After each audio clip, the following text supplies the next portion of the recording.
नमस्कार दोस्तों, स्टोरी वाला के नए एपिसोड में आपका स्वागत है। आप सुन रहे हैं सिर्फ 23 साल की उम्र में भारत माता को गुलामी की बेड़ियों से आज़ाद करवाने की खातिर हंसते हंसते फांसी के फंदे पर झूल जाने वाले शहीद आज़म सरदार भगत सिंह की कहानी का 11वां एपिसोड। काकोरी घटना के कुछ ही महीनों बाद ज्यादातर क्रांतिकारी जेलों में बंद थे, जबकि 4 क्रांतिकारियों को फांसी हो चुकी थी। ऐसे में हिंदुस्तान रिपब्लिक एसोसिएशन से ताल्लुक रखने वाले क्रांतिकारियों का मनोबल टूट चुका था।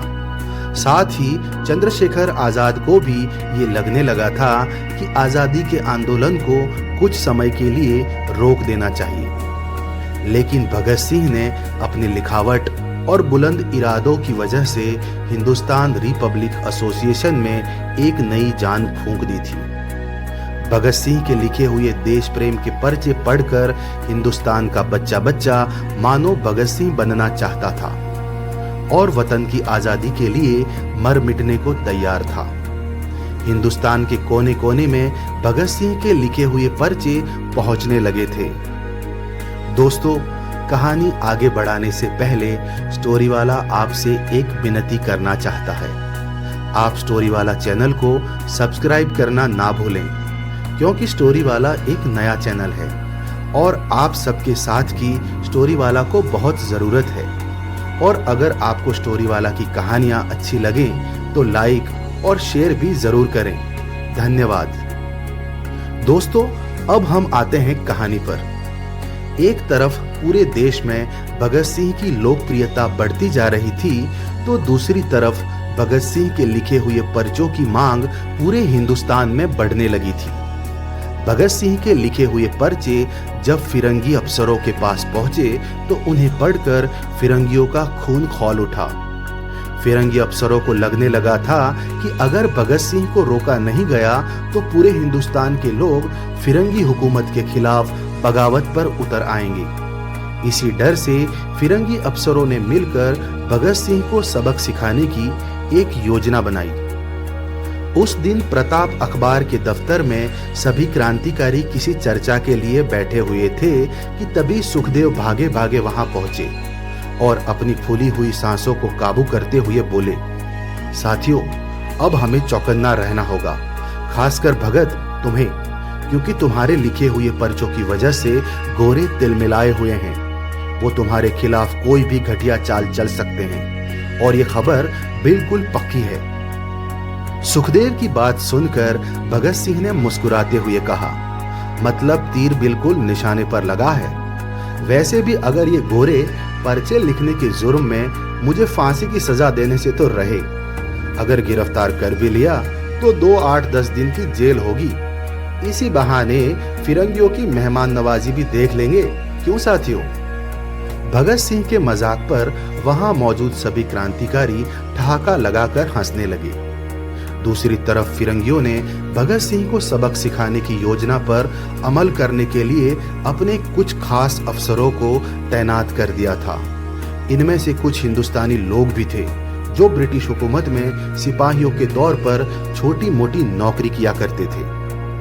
उस दिन भगत सिंह और उनके क्रांतिकारी साथियों ने फिल्म देखने का मन बना लिया था और भगत सिंह अपने साथियों के साथ कानपुर के एक थिएटर पर पहुंचे। दोस्तों, भगत सिंह को चार्ली चैपलिन की फिल्में देखना बेहद ही पसंद था। जब भगत सिंह और उनके साथी थिएटर पहुंचे तो फिल्म देखने वालों की बहुत बड़ी भीड़ थिएटर के सामने मौजूद थी, जिसे देखकर भगत सिंह ने अपने साथियों से कहा, इतनी भीड़, लगता है आज हम फिल्म नहीं देख पाएंगे दोस्तों, चलो वापस चलते हैं। भगत सिंह का इतना कहना था कि फिल्म देखने आई भीड़ में एक जोरदार धमाका हुआ और धमाके के साथ भीड़ में अफरा तफरी मच गई। भगत सिंह और उनके क्रांतिकारी साथियों को यह समझने में देर नहीं लगी कि यह धमाका बम का था।